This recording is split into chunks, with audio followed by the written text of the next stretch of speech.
Class. आज मैं आपको कराऊंगी हमारे सप्लीमेंट्री रीडर का second lesson, the judgment seat of Vikramaditya, जो लिखा है सिस्टर निवेदिता ने। सिस्टर निवेदिता कौन थी? स्वामी विवेकानंद जो थे, हिंदुस्तान में हर कोई उनका नाम जानता है, ये उनकी एक प्यूपिल थी।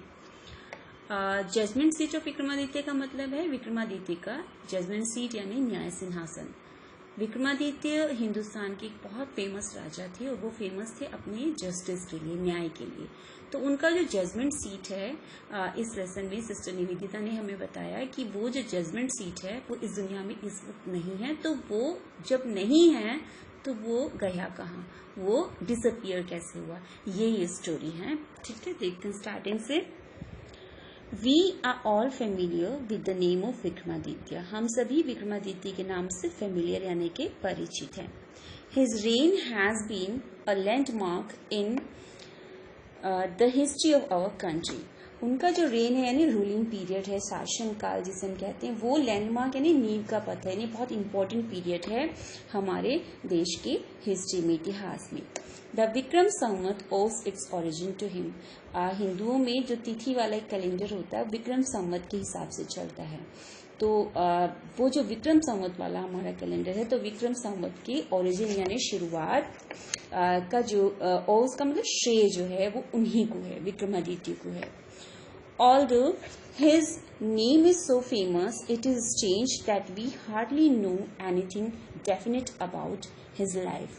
कहते हैं although, हालांकि उनका जो नेम है वो बहुत फेमस है, लेकिन इट इज स्ट्रेंज, ये अजीब बात है कि वी हार्डली, कि हमें हार्डली मुश्किल से ही उनके लाइफ के बारे में कुछ डेफिनेट पता है। मतलब उनकी डेथ कब हुई और उनका जन्म कब हुआ, इसके बारे में एग्जैक्ट डिटेल्स नहीं। There is one thing certain about him, लेकिन एक बात उनके बारे में क्या है, सर्टेन है, निश्चित है। हाउएवर मतलब फिर भी, ही लव जस्टिस एंड लर्निंग। वो एक बात सर्टेन जो उनके बारे में वो क्या है कि वो जस्टिस, न्याय और लर्निंग, विद्वता यानी कि जो बुद्धिमान लोग होते हैं उनकी नॉलेज वगैरह को वो क्या करते थे, बहुत पसंद करते थे। He gave perfect justice to his people and gathered learned men about him in his court।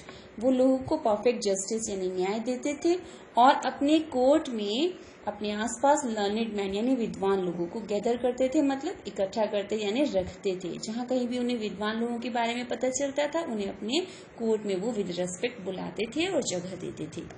It is sad that he was the greatest जज इन हिस्ट्री। ये कहा जाता है कि हिस्ट्री में वो सबसे ग्रेट, महान जज रहे हैं। Vikramaditya was never deceive. Vikramaditya को कभी धोखा नहीं दिया गया, मतलब कभी उनको किसी ने कोई उन्हें धोखा नहीं दे सका। Not did he ever punish the wrong man. ना ही कभी उन्होंने किसी गलत इंसान को, जिसकी गलती न हो, ऐसे किसी इंसान को पनिश किया। The guilty trembled when they came before him, for they knew that his eyes would look straight into their guilt।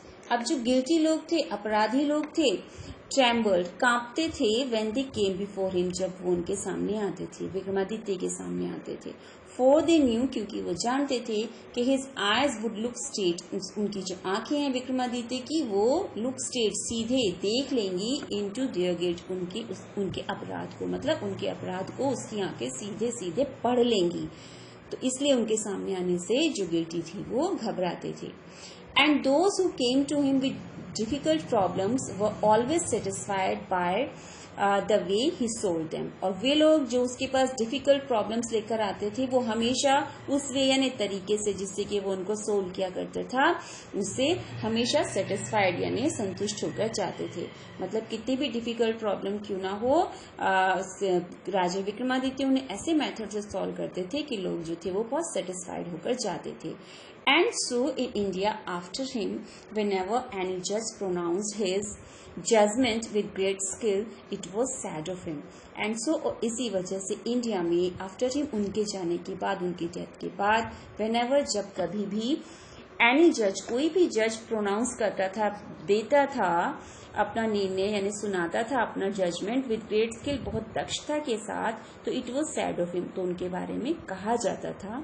यानी विक्रमादित्य की डेथ के बाद इंडिया में जब भी किसी जज ने कभी बहुत अच्छे से अपना डिसीजन सुनाया तो उसके बारे में कहा गया he must have sat on the judgment seat of Vikramaditya. क्या कहा गया कि ओ ये जरूर विक्रमादित्य की जो जजमेंट सीट है उस पर बैठा होगा, न्याय सिंहासन पर बैठा होगा। Has anyone ever seen the judgment seat of Vikramaditya? फिर कहते हैं कि क्या कभी किसी ने, एवर कभी भी किसी ने विक्रमादित्य की जजमेंट सीट को देखा है? परहैप्स नॉट, शायद नहीं, बिकॉज क्योंकि the seat does not exist any more, क्योंकि जो सीट है वो तो अब एग्जिस्ट ही नहीं करती, यानी है ही नहीं इस दुनिया में। I am going to tell you how it disappear, कहते मैं तुम्हें ये बताने वाली हूँ कि ये जो सीट है ये डिसअपियर यानी गायब कैसे हुई इस दुनिया से। After the death of Vikramaditya, the people of Ujjain in due course of time forgot him. After the death of Vikramaditya, Vikramaditya की डेथ के बाद उज्जैन के लोग, जहाँ वो शासन करते थे, वहाँ के लोग in due course of time यानी धीरे धीरे समय बीतने के साथ साथ forgot him, उनको भूल गए। His palace and his fortress were ruined, उनका जो महल था, उनका जो किला था वो बर्बाद हो गई, खंडहरों में बदल गए। The heaped up ruins having been covered with grass, dust and trees were turned into a pasture for feeding the cattle. और जो हीप्ड अप यानी ढेर बन चुके, मिट्टी का ढेर बन चुके जो खंडहर थे वो चूंकि कवर थे ग्रास घास से, डस्ट धूल मिट्टी से और ट्रीज से, तो वो क्या हो गए थे? पास्चर में चेंज हो गए थे, ग्रासलैंड में, घास के मैदान में चेंज हो गए थे, और वो कैटल को फीड कराने, जानवरों को घास चराने के काम आते थे। The village people used to send their cows out to these pastures to graze. अब जो गांव के लोग थे वो अपने काउस को इन पास्चर्स में, इन ग्रासलैंड्स में ग्रेज करने, चरने के लिए भेजा करते थे। Early in the morning, the cattle would go in the care of shepherd boys and would not return till late in the evening. क्या होता था? बहुत सुबह सुबह जो कैटल थे, जानवर, वो शेफर्ड बॉयज यानी गडेरिए लड़कों की, ग्वालो लड़कों की केयर में जाते थे और इवनिंग में बहुत देर तक भी वो वापस नहीं आते थे। When it was time to return, a shepherd boy would call out from the edge of the pasture and all the cattle along with their cowherds would gather round him and together they would turn homewards. फिर when it was time to return, शाम को बड़े देर के बाद जब return करने का, वापस आने का टाइम होता था, तो एक शेफर्ड बॉय, एक गडेरिया क्या करता था? वो पास्चर के एक एज यानी किनारे से पुकार लगाता था और फिर सारे के सारे जो कैटल थे वो अपने अपने कावर्स यानी ग्वालों के साथ में उसके चारों तरफ गैदर इकट्ठा हो जाते थे और टुगेदर साथ साथ दे वुड टर्न होमवर्ड्स, वो घर वापस आते थे। Such was the life of the shepherd boys in the villages about Ujjain. Ujjain के आसपास के गांव में जो शेफर्ड बॉयज थे, गडेरिया लड़के, उनकी ऐसी लाइफ थी। There were many of them and in the long days on the pastures they had plenty of time for fun. अब there were many of them, वो बहुत सारे थे, और पास्चर में जो उन्हें लंबा दिन बिताना पड़ता था अर्ली मॉर्निंग से लेके लेट इवनिंग तक का, उसमें उनके पास फन यानी मजे के लिए प्लेंटी ऑफ टाइम, बहुत ज्यादा टाइम होता था। One day they found a playground, एक दिन क्या हुआ, उन्हें एक प्लेग्राउंड वहां पर मिला, पास्चर में एक खेल का मैदान उनको दिखाई दिया। And how delightful it was, और ये कितना मजेदार, कितना बढ़िया था। The ground under the trees was rough and uneven, जो ग्राउंड था पेड़ों के बीच में, जो ग्राउंड यानी जमीन थी, रफ थी यानी जिसे हम कहते खुरदुरी, और अनइवन असमतल मतलब ऊंची नीची थी। Here and there the ends of a great stone peeped out and in the middle there was green mound which looked very much like a judge's seat. क्या था वहां पे? हियर एंड देयर, यहाँ वहां, उसमें एक ग्रेट स्टोन, एक बड़े से पत्थर के जो एंड्स थे, किनारे थे, वो पीप्ड आउट यानी कि झांक रहे थे जमीन के अंदर से, और मिडिल में, बीच में एक ग्रीन माउंट, एक हरा सा टीला था, हरा भरा टीला था, जो बहुत कुछ एक जज के सीट के जैसा दिख रहा था। At last, at यहाँ बेटा लीस्ट होना चाहिए, LEAST। At least one of the boys thought so, यानी कि कम से कम एक लड़के ने तो ऐसा ही सोचा। And seated himself on it, और उसके ऊपर वो जाकर बैठ गया। अगर हम इसे एट लास्ट पढ़ेंगे तो ये पढ़ा जाएगा एट लास्ट आखिर में एक लड़के ने ऐसा सोचा, पर मेरे ख्याल से लीस्ट होना चाहिए। आई से बॉयज ही क्राइड, वो उस पे जाके बैठ गया और फिर उसने क्या बोला, चिल्ला के बोला, आई से बॉयज, लड़कों सुनो मैं कहता हूँ, आई विल बी द जज and you can bring all your cases before me and we will have trials. क्या बोला, आई विल बी द जज, मैं जज बनता हूँ, मैं जज बनूंगा और तुम मेरे सामने सारे केसेस ला सकते हो और हम ट्रायल करेंगे। ट्रायल कहते केस की सुनवाई करने को, तो हम जो है केसेस को यहाँ पर सुनेंगे। Then he straightened his face and became very grave to act the part of judge. Then he, इसके बाद उसने क्या किया, straightened his face, अपने फेस को सीधा किया, यानी जैसे कहते हैं अकड़ के बैठते हैं जज के जैसे, तो वैसे वो बैठा और अपना जज का जो पार्ट था, रोल था, उसको एक्ट करने के लिए यानी प्ले करने के लिए बड़ा ग्रेव यानी सीरियस हो गया। Others saw the fun at once and whispering among themselves quickly picked up some quarrel and appeared before him. जो दूसरे बच्चे थे उन्होंने इसके जो फन को, इस बात में जो मजा था, एकदम से एटवंस एकदम से इसको पकड़ा, मजे को समझ लिया और आपस में विस्पर करते यानी धीरे धीरे बोलते हुए फुसफुसाते हुए क्विकली जल्दी से उन्होंने एक झगड़ा पिकअप किया और उसके सामने आ गए। बच्चे तो ऐसे कामों में माहिर होते हैं ना, उनको समझ में आ गया क्या बात है, फटाफट से आपस में बात की, एक झूठा मूठा झगड़ा किया और उसके सामने आ गए। Each group stated their case, one saying that a certain field was theirs and another saying that it was not, and so on. Each group, हर जो ग्रुप था, इन्हें दो ग्रुप बन गए, दो पक्ष बन गए, एक जिनमें झगड़ा हो रहा था, तो हर एक ने अपना केस स्टेट किया, ने सामने रखा। वन सेइंग, एक कह रहा था that a certain field was there, कि एक जैसे हम कहते हैं ना फलाना जो खेत है वॉज देयर्स, वो उनका था, किसी खेत को लेके झगड़ा दिखाया उन्होंने कि वो खेत हमारा है। अनदर सेइंग, दूसरे वाले कह रहे थे कि इट वॉज नॉट, कि नहीं उनका नहीं है, एंड सो ऑन, और इस तरह केस चलता रहा। They all wanted him to settle the dispute, वो सब के सब उससे क्या चाहते थे कि वो इस डिस्प्यूट यानी क्वेरल, झगड़े को, केस को सेटल करे यानी सुलझाए। But now all of a sudden a strange thing made itself felt, लेकिन अब क्या हुआ, ऑल ऑफ अ सडन, अचानक से एक अजीब सी बात ने अपने आप को सबको फील कराया, महसूस कराया, यानी सबको एक अजीब बात महसूस हुई। जब उन्होंने उस लड़के की तरफ देखा एक्चुअली तब ये महसूस किया। क्या महसूस किया, the boy who appeared so common before he sat down on the mount looked so different now, वो लड़का जो माउंट पर, उस टीले पर, ग्रीन माउंट पर बैठने से पहले इतना कॉमन लग रहा था, साधारण बाकी लड़कों जैसा, अब वो इतना डिफरेंट लग रहा था। He had become grave and serious and his tone and manner was so strange and impressive that the rest of the boys were a little frightened. वो बहुत ग्रेव एंड सीरियस, दोनों का एक ही मतलब है ना, सीरियस, वो बहुत सीरियस हो गया था और उसका जो बोलने की टोन थी, मैनर, तो तरीके थे, वो सब इतने स्ट्रेंज लेकिन इम्प्रेसिव, प्रभावशाली थे कि बाकी के जो रेस्ट ऑफ द बॉयज, बाकी के जो सारे लड़के थे वो थोड़ा सा फ्राइटन हो गए, डर गए थोड़ा सा। Still they thought it was fun, अभी भी लेकिन उन्होंने सोचा कि ये शायद मजाक में ये सब हो रहा है, मजे के लिए हो रहा है, एंड वन यानी एक्टिंग है।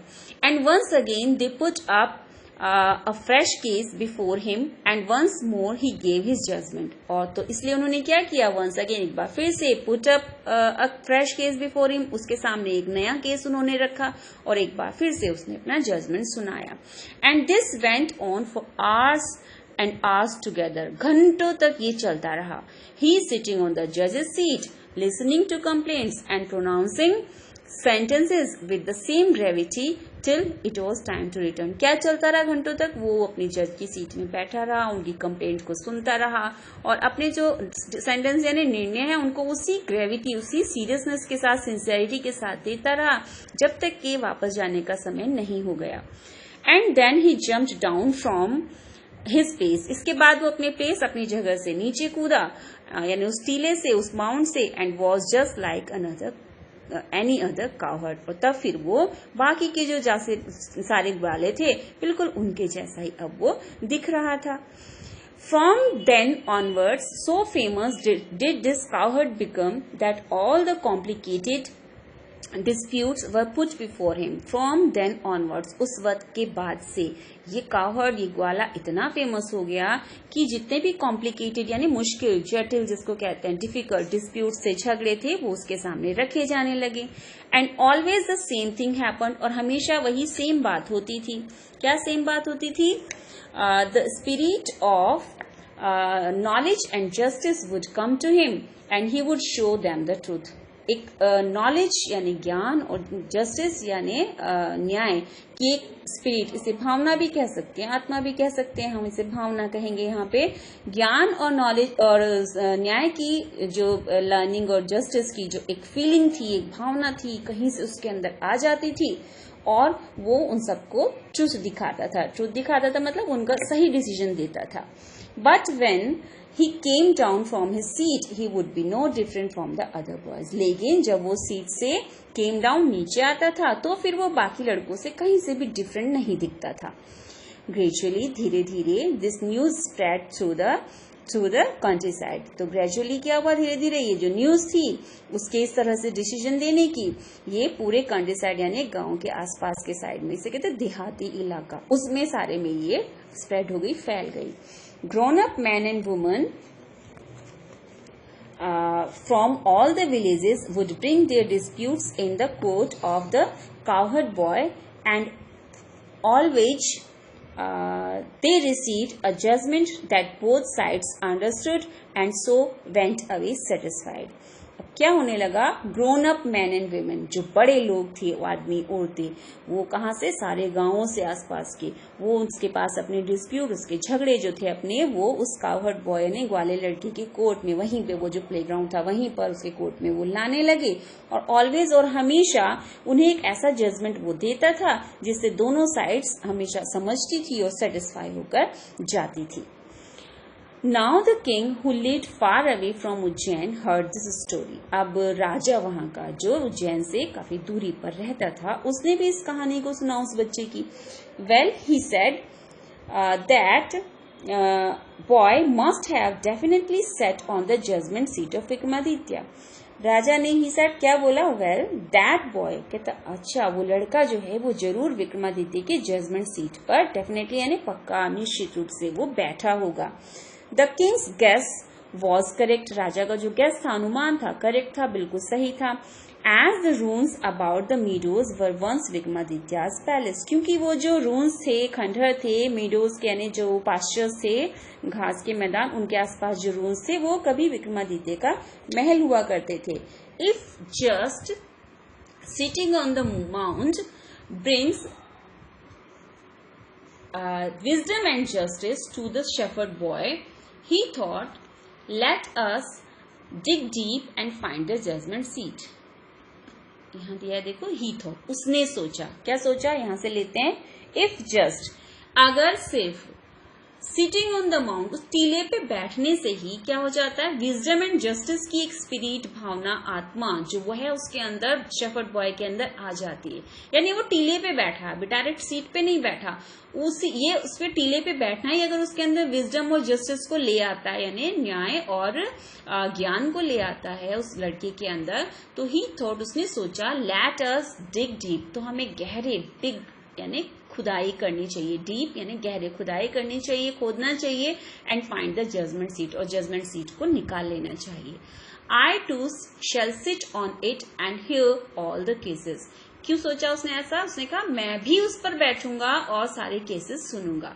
Then the spirit of Vikramaditya will descend upon me as well and I shall always be a just king. तब जो विक्रमादित्य की जो स्पिरिट है, आत्मा है, मुझ पर भी डिसेंड अपॉन, उतरेगी मुझ पर भी, मुझ में भी, और एज वेल मतलब उसी तरह से जैसे वो शेफर्ड बॉय के अंदर आती है। और मैं I shall always be a just king, और मैं हमेशा एक जस्ट किंग बन जाऊंगा, मतलब सही न्याय देने वाला राजा मैं बन जाऊंगा। So with spades and shovels the grassy knoll where the boys played was overturned। इस तरह से, इस वजह से spades and shovel, कुदाल फावड़ों की मदद से वो grassy knoll यानी घास का जो मैदान था, फील्ड था, जहाँ पे वो लड़के खेला करते थे, उसको overturned मतलब तहस नहस कर दिया गया, उलट पलट कर दिया गया। The boy who had been the self made जज वॉज सोरोफुल. अब वो बच्चा, वो लड़का जो खुद ही जज बना था, वो बड़ा सोरोफुल, बहुत उदास था, सैड था. He felt that something very dear to him was being taken away. उसने क्या महसूस किया कि कुछ ऐसा जो उसे बहुत प्रिय था, उसको बहुत डियर था या बहुत पसंद था, वो उससे टेकन अवे, छीना जा रहा है. At last the labourers came on something. तो डिग करते करते आखिर में लेबरर्स यानी जो मजदूर थे वो किसी चीज तक पहुंचे.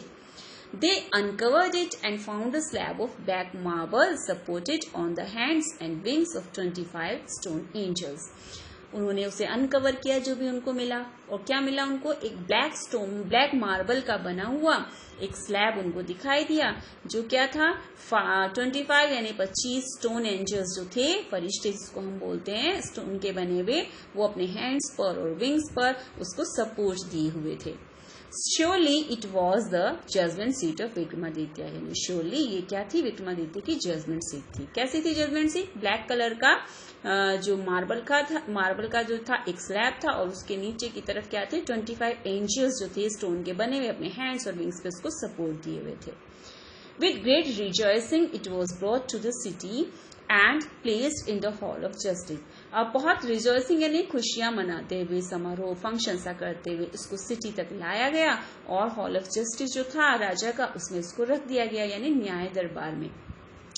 The king ordered his people to observe 3 days prayer, fasting and announced that on the 4th day he would ascend the throne publicly. राजा ने ऑर्डर किया अपने लोगों को कि आप सब लोग 3 दिन तक प्रेयर करो, फास्ट रखो, और अनाउंस किया कि जो 4th डे होगा, चौथा दिन, उस दिन वो पब्लिकली यानी सबके सामने उस सिंहासन पे यानी जजमेंट सीट पर असेंड करेगा, यानी बैठेगा.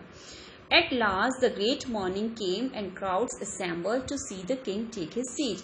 आखिर में वो महान सुबह भी आई, वो इम्पोर्टेंट मॉर्निंग आई, और जो क्राउड थी, भीड़ थी लोगों की, वो राजा को अपनी सीट लेते यानी जजमेंट सीट पर बैठे हुए देखने के लिए गैदर हो गई, इकट्ठा हो गई.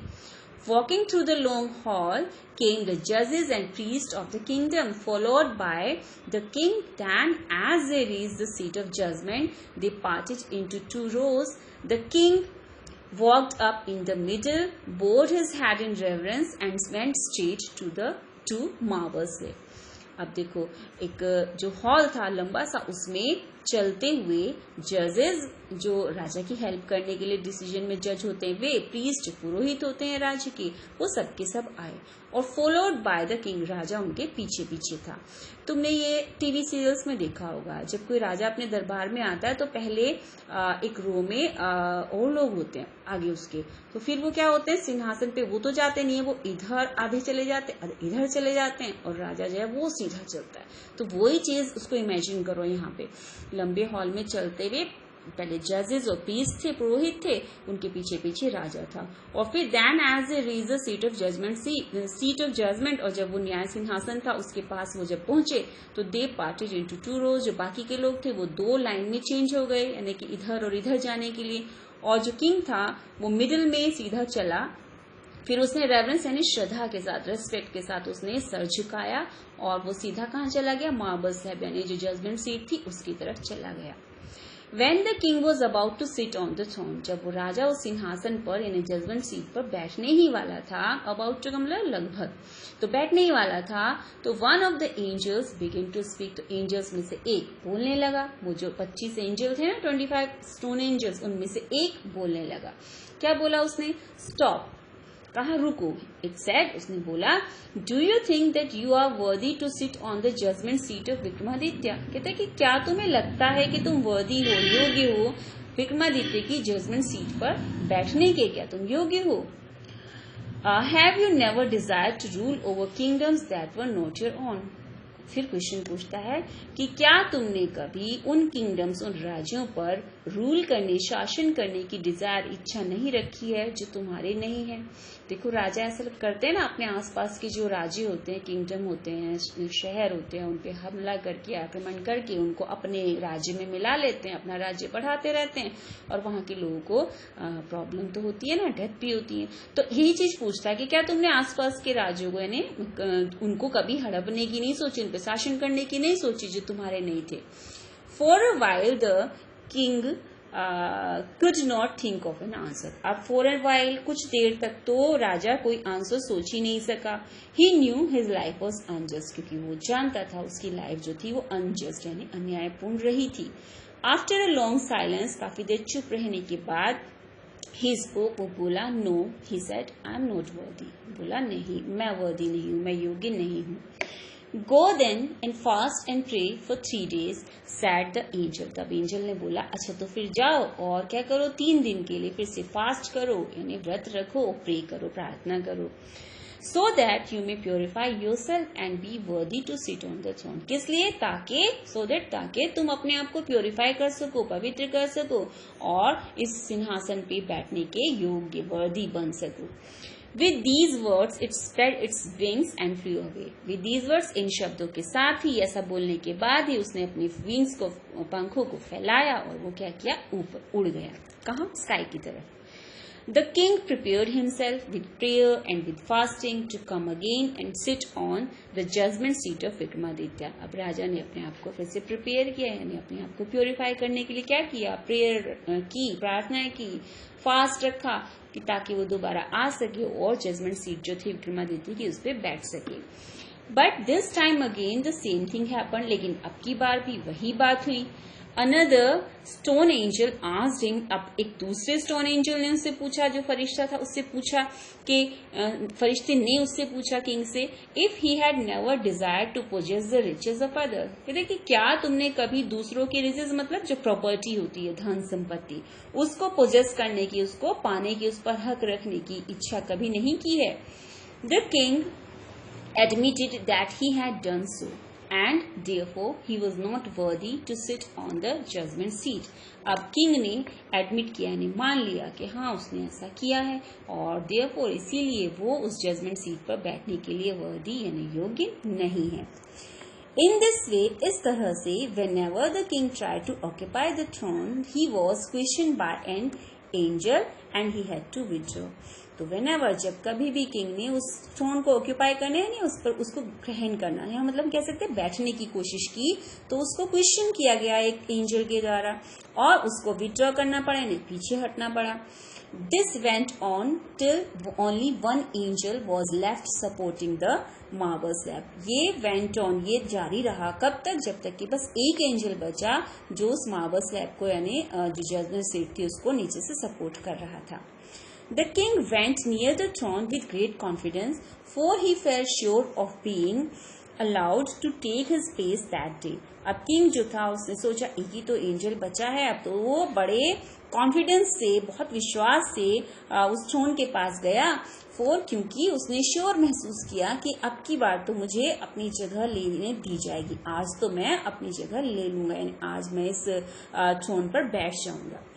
But as he came near the seat, लेकिन जैसे ही वो सीट के पास पहुंचा, द लास्ट एंजल स्पोक, तो आखिरी वाला एंजल बोल पड़ा, are you then perfectly pure in heart. क्या कहता है, क्या तुम देन, अब यहाँ इसका मतलब है अब, मतलब तुमने इतना सब कुछ कर लिया है और तुम अब बहुत कॉन्फिडेंट हो, तो क्या तुम अब फिर पूरी तरह से प्योर, पवित्र हो अपने दिल से? क्या तुम्हारे दिल में पूरी तरह से पवित्रता है? O king, is your heart as pure as that of little child. कहता, ओ किंग, हे राजा, क्या तुम्हारा हार्ट इतना प्योर है, पवित्र है, जितना कि एक छोटे बच्चे का होता है? प्योर से मतलब हम क्या ले सकते हैं, निश्चल, जैसे छोटे बच्चों के मन में कोई छल भावना बिल्कुल नहीं होती है ना, किसी तरह की तेजी नहीं होती है, चालाकी नहीं होती है, तो कहते क्या एक छोटे बच्चे की तरह पवित्र तुम्हारा दिल है? If so you are indeed worthy to sit on his seat, तो अगर ऐसा है तो तुम इंडीड वास्तव में इस सीट पर बैठने के, इस जजमेंट सीट पर बैठने के तुम वर्दी हो यानी योग्य हो। क्यों कहा होगा ऐसा लिटिल चाइल्ड वाली बात? मुझे ऐसा लगता है कि वो जो उसने जो बॉय था उससे जो सीट छीनी थी यहाँ पर, वो बहुत उदास था उसके बाद से, तो शायद इसीलिए, क्योंकि वो तो बहुत बच्चा निश्चल था, उसके अंदर कोई छल कपट नहीं था, इसलिए विक्रमादित्य की जो आत्मा थी उसमें आती थी और वो जजमेंट दे पाता था। और यहाँ पे उसने वो उस बॉय से, राजा ने क्या किया था, सीट को छीन लिया था, तो शायद इसलिए ये लास्ट क्वेश्चन रखा गया होगा कि क्या उसके जैसे पवित्र तुम हो। No said the king very slowly, राजा ने बहुत धीरे से जवाब दिया, नहीं। नो आई एम नॉट वर्दी, मैं योगी नहीं हूँ। And at these words the angel flu up into the sky, और इन वर्ड्स के साथ ही राजा के ऐसा कहते ही वो जो एंजल था वो स्काई में उड़ गया। Bearing the slab upon his head, bearing the slab, उस स्लैब को जो मार्बल सीट थी, स्लैब जो जजमेंट सीट थी, उसको अपने सर पर लिए हुए वो आसमान में उड़ गया। This was how the judgment seat of Vikramaditya disappeared from the earth forever. This was how, ये था कहानी, ये थी तरीका जिसकी वजह से जो जजमेंट सीट थी विक्रमादित्य की वो forever हमेशा के लिए इस अर्थ से, हमारे अर्थ से डिसअपियर हो गई, यानी कि गायब हो गई। आई होप गर्ल्स आपको ये समझ में आया होगा चैप्टर। Thank you.